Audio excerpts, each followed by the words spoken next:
Hey girlies, let's talk for a minute. I'm the librarian, and I came to read. Let's just start out this video with a petition to Beyonce. Now, Beyonce says, you're really pushing my buttons, and I'm not even playing around with your ass at this moment. Beyonce, your tour starts next week on the run too, and that's exactly what my ass needs. I need to be on the run, running away from whatever type of foolishness that you're trying to, shove my head down. And you're trying to drown me in the foolishness and keep me down there. Now, I'm not gonna drag this tour yet. I'm not gonna drag the fact that you should have just left Jay-Z in his high chair, kept him at daycare instead of bringing him on tour with you. I'm not gonna drag it. I'm not gonna drag the fact that DJ Khaled is DJ Corny is one of the openers. I'm not gonna drag it. I'm not gonna drag it until I see it, because as I said, you always make me eat my words, and even now I shouldn't even be dragging. I shouldn't be talking about this shit, because as soon as you drop the album, I promise you I'm gonna be standing. Oh, I promise you I'm gonna be standing. It's gonna be like a complete 180, I promise you. So that's why I'm not gonna do it. I'm not gonna do it. But let me tell you something, sis. I need a new album. I need some new music. What are you doing? What are you doing? I mean, she put up these instrumental built from Las Vegas. I think it was. She put up these instrumentals and shit. I don't give a fuck about that shit, girl. Half the Hive already got that shit, girl. The Hive make their own mixes, girl. Half the Hive are sound engineers. Half the Hive are basically fucking damn near, sound engineers. We make our own shit anyways, girl. So we been had this shit. This is cute, girl. We're talking about some new shit, girl. And we want some new music. Girl, keep Jay-Z ass at home. His heavy breathing, slow stepping ass. Keep his ass at home. Okay, sis, we came here to see you. Now you gonna need to give me something to hold me over, girl. Please. Make sure that y'all are going to fortheculturepodcast.com to listen to our latest episode. Also, patreon.com/AdrianExpression is where you can go to get these videos first, so check it on out. Now, this is just gonna be a cute little update video. Before we get into some of the topics at hand, I wanted to ask you guys to go ahead and leave some questions in my comments. I haven't done a Q&A video in so fucking long. And so, I might as well just go ahead and do it. Whatever question you want to ask me, just go ahead and write it in my comments. I will gather. I can't tell you when exactly the video will be released, but just leave some comments, leave some questions, and I will sure to talk about it. I know y'all about to be so messy and so shady. Ask whatever the hell y'all want. Every question definitely will not get answered, but I will pick the cute ones. And we will see what the tea is. I know that some of y'all are going to be mad about it, but here we go. Okay, so this month is Pride Month. Y'all already know what the tea is. I'm sure you've seen a lot of hashtags and shit on social media. This is a month specifically set aside so we can show the world how much we are happy that we're fucking alive. You know what I mean? Y'all didn't kill us yet. Ooh, we're different. So, I mean, I know y'all like to kill shit that's different, and I'm so glad we're still breathing, we're still here. That's kind of like, ooh, we're still alive. Damn, bitch, we're in this fucking white supremacist, homophobic ass world, and we're still here. That's kind of like what Pride is. Now, I love the fact that a lot of people are online giving y'all lessons about Pride, giving y'all history lessons. The fact that black, femme, ass, trans people were the ones out here really fucking it up. Femme motherfuckers were out here making sure that we were at least able to inch towards the rights that we deserve. So it's really refreshing to see some of the shit that goes on during Pride Month, the education, the uplifting, the empowering. But over the last couple of days, when the oppressors see that the oppressed are having fun or enjoying their lives, getting their lives, smiling a little bit too much, you're like, girl, what's going on over here? Why are y'all hoes happy? So people, a lot of times, they like to use this month to launch their attacks at the gay community. I mean, you were homophobic for the whole year, but I guess the Pride Month is when you really feel like you need to let it be known, because gays are being too loud, they're being too happy, they're being too expressive, and you just really want to let them know that, girl, y'all have issues too, y'all are fucked up. Yeah, girl, we know we have issues, we know we have things we have to deal with within our own community, but sis, we're dealing with it, okay? And for your ass to just exhibit the homophobia jumped out. And then they jump back in. During a month in which we're trying to uplift ourselves, since society wants to drag us all the fucking time, girl, you can kiss my ass. Keep it on the playground. Everybody worried about the femininity of a gay man when y'all want everyone to fit into the same definition of masculinity that have y'all divorced 50% of the time and that be abusing. It's time to redefine all that shit, but I mean, some people don't see it. And I've been seeing a lot of tweets about gay men in particular. I like gay people, but I don't like those faggots. They're just too flamboyant and whatever. And I'm just like, silly hoe, we control everything that you do and say. You don't even fucking know it. We control the fashion labels that your motherfucking favorite rappers be fucking rapping about. We control the fucking music, from the churches to the fucking music industry. We control art. You don't even know what the fuck y'all want to wear until we tell you, okay? The very language that you use to try and comfort us and try and drag us and shit, we created. So it's interesting to see people use this month to try and disrespect gay people when we are in control of a lot of culture. The second thing is that companies, these corporate people, will ignore us for months, for the whole year. And when it's June time, when it's Pride Month time, oh bitch, they're whipping out the rainbow stickers, they're whipping out the rainbow paint and ready for your ass to purchase some shit, the same shit, just painted fucking rainbow. I'm not here for this shit, especially when a lot of these companies, you know, they contribute to these groups and shit that try to oppress us even further, try to silence us. They don't have, a lot of these companies don't have protections for the employees, the LGBT employees that are working for them. You, as I say, you ignore us for the whole year, and now during this month you want our fucking money. Kiss my ass, okay? So yeah, that's my little Pride Month PSA. I don't know what the hell is going on with y'all favorite rappers, but this shit looks like it's a fucking mess. I'll first start out with Kanye West. I know his album dropped. I don't even know the fucking name of it. I don't even know the name of it. All I know is that he took some shit with his fucking iPhone. I guess he used that shit as album art,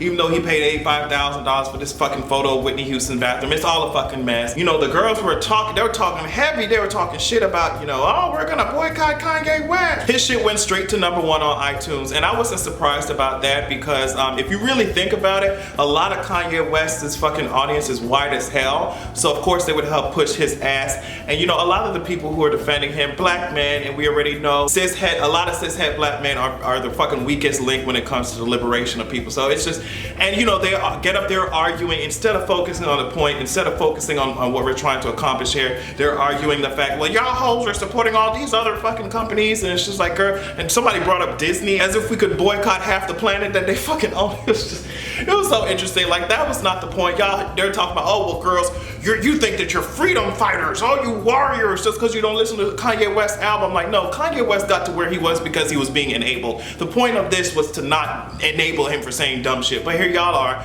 A lot of people in this society, most of the society doesn't care about truth. They just care about being coddled. They care about being comfortable. And I'm not one of those girls to just say some shit just because it makes you feel comfortable. I like operating in the truth and at least interpreting what I see, or interpreting the patterns that are in front of me. Some people choose to stay blind to that shit. I'm not one of them. But honestly, all this shit really doesn't matter because the clown always comes back to bite. Wasn't his ass just recently needing to borrow niggas money and shit like that? So it's just, it's all over the place. As I said, I'm never pressed, because if your fave builds some shit on a shaky ass foundation, it will always fall. For you to allow fame to lock you into some bullshit, it's hard for some people to come out of that shit. They can smile in your face, but they ain't happy, and that's just the tea on that. Now, this Drake thing, a lot of people were really angry at me when I started talking about Drake and his whole response and everything.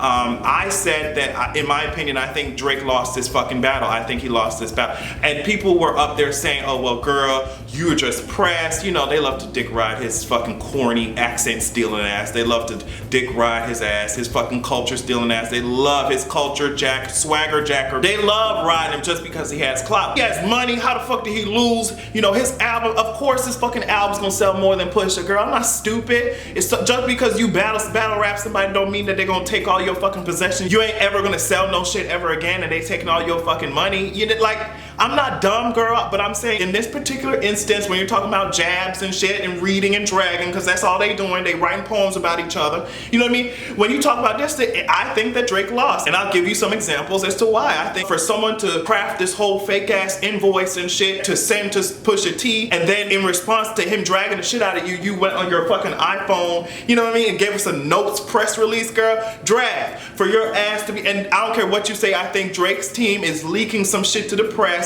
You know, I just saw an article, I think it was on Complex, talking about, oh yeah, Drake actually saw his son for Christmas. He actually chartered a private jet for that to happen. Like, he been leaking shit to let you girls know, well, actually, I'm not a deadbeat dad. So yeah, in my opinion, I think that Pusha T dragged the shit out of Drake's celebrity and Drake's brand. And you can say whatever the fuck you want to say about it. If he didn't give a fuck about it, he would not be writing essays for y'all on notes, and all these stories about his fucking son wouldn't suddenly be popping up out of nowhere, girl. Kiss my ass, hey girl. Pusha won that shit. I would love to see what you girls think about that whole fucking fucked up situation. I told y'all I wouldn't really get too much in this heterosexual bullshit because I think it's all fucked up. But I would love to see what y'all think about Drake's whole response. And do you think Drake won or lost this shit? Because in my opinion, if you have to go on this whole damage control built ass tour and it wasn't based on no like false shit or edited pictures, you know what I mean? It was based on some true tea. If you had to do that shit, then I think you lost that shit. That's just me. And speaking of some more beef, you know, 6ix9ine, oh my God, I can't believe y'all allow his non-black ass to be calling y'all all type of niggas and shit. But I mean, that's besides the fucking point with his weird rapey ass. Like, y'all already know what the fuck the tea is on that. But 6ix9ine ass was just talking about fuck Chief Keef, fuck Chief Keef. I mean, you can see it in the video. Where am I done? Fuck Chief Keef. Fuck Lil Reese. Now let me tell you something. Cuban doll picked up her fucking Powerpuff Girl and left the fucking building on you hoes. She said, girl, Scooby-Doo, bitch, where are you, bitch? We got some survival to do, bitch. That bitch said, I will be out of this video. You hoes will not catch me. I don't want no smoke. Smoke is a bitch that ain't getting time from me. Sitting in the passenger side, they gon' do a drive-by. Bitch, you hoes tried me. She took her motherfucking Pokemon and got the fuck up out of there. She took her purse. She took her dog purse and zoom, zoom, zoom. Bitch, she zoomed the fuck on out of there. Sis, and I understand. I wouldn't want to be caught up in that heterosexual man bullshit. I promise you I wouldn't. You hoes talking about fuck this nigga, fuck. I'd be like, okay. I'd be just like TLC, creep. Bitch, I'd be creeping out the fucking frame, sure what? Now, so 6ix9ine old corny ass gonna come for Chief Keef. All these niggas are crazy as hell. And apparently in the news today it came out that Chief Keef got fucking shot at a fucking New York City hotel, I think. It's a mess, girl, it's a mess. I don't understand why. Can we just fight like how the divas fight? Can we fight? Can we just read each other in interviews and shit? I don't know her type of tea. Can we do that? Like, girl, please, don't be shooting each other up. Like, girl, just leave that shit alone, please. It would really suck to wake up to a headline that somebody died over this dumb shit. We have to be honest and say that we are tired of seeing 6ix9ine ass all over our fucking screen. I know that I am. I'm tired of seeing his fucking rainbow built ass, you know, Pride Month built ass fucking hair, you know, stringy ass. It really is giving me all types of barnacle tease. Like, I'm tired of seeing his fucking empty head just swinging back and forth on everybody's timeline. I'm sick and tired of hearing his dumb ass open his fucking mouth. I'm sick and tired of seeing his ass everywhere. A lot of people talk a lot of shit, but they can't back that shit up. So we'll see how this shit unfolds. Cause I really do feel like more is coming, and that's just me. Now, for our last segment, we always have to focus on Miss Politics. Y'all already know how that goes. If this is what you want to call politics, I already told you that Kim Kardashian was going to take her pinhead shaped head ass to the White House to talk about prison reform and shit. And you know they couldn't do that without a fucking selfie. Here she is. Every time I take a look around me at what's happening, I really think I'm living in some type of matrix. I really think I'm living in the Matrix, because there's no way that we have these two white supremacist built ass reality TV stars in the fucking White House talking about issues they never discussed or gave a fuck about before or after. Y'all hoes really expect me to think that the bankruptcy lover and the culture stealer are gonna come together to make some type of lasting change, or even to have a conversation that makes any type of sense at all. To me, all this looks like is that she's protecting her fucking brand after Crime Fest dragged the shit out of her with credibility and receipts. I think that a lot of your faves are starting to get nervous that we're seeing right through the bullshit. This goes for everybody. It's like a lot of your faves have prided themselves on the fact that they walk the fucking fence Chrissy Teigen tees. They walk the line, they don't pick a side. And they don't speak on anything meaningful, they don't speak on issues at all. But because of the way that society is moving, they gonna have to pick a fucking side, and they're gonna be called the fuck out if they don't. So it's gonna unfold like this over and over until your faves get their shit together. It's gonna be interesting to see the progression. Now, since we're on politics still, I did not keep up with a lot of the bullshit that Donald Trump has been doing, just for, as I said, sometimes I need to take a fucking break because that shit would have me about to choke my own goddamn self. But yeah, Donald Trump was saying that he got a letter from Miss Kim and it was very interesting, but then in the same breath he gonna say he never fucking read it. Look at this shit. A letter was given to me by Kim Jong-un. Very nice letter. Oh, would you like to see what was in that letter? No, I didn't. I haven't seen the letter yet. I purposely didn't open the letter. How you gonna say something interesting you never fucking opened the letter? And it's like people will see this shit over and over. He's lying to your face, and everything that he does, every action that he takes, every path that he takes to obstruct justice, lies. And people will look directly at this and be like, well, there's nothing wrong with this shit. As I said before, this society does not like truth. They would prefer to live in blissful ignorance. Now, blissful ignorance works. It does work for a certain demographic. They can afford to be ignorant. They can afford to live in lies. They don't have to see the truth if they don't want to, because it really won't affect them either way or in a way that they can understand. Now, they will, of course, still be taken advantage of by a capitalist system. They'll still be taken advantage of. They will offer up their their own damn selves as sacrifice if it means protecting white supremacy at the top. So yeah, in their eyes, they're fine. We do not have the luxury to remain ignorant, you know what I mean? And still be able to protect ourselves efficiently. It doesn't work like that. That's why certain people are so quick to accept whatever the fuck Donald Trump says, whatever the fuck the administration says, because they'd rather live in peace and ignorance than challenge themselves. And that is what we're seeing unfold every single day, every time we turn on the news. I always thought that it was so ironic that all your faves are birds and yet they can't ascend to a new level of understanding. Time to take them to the vet. Have a good goddamn evening.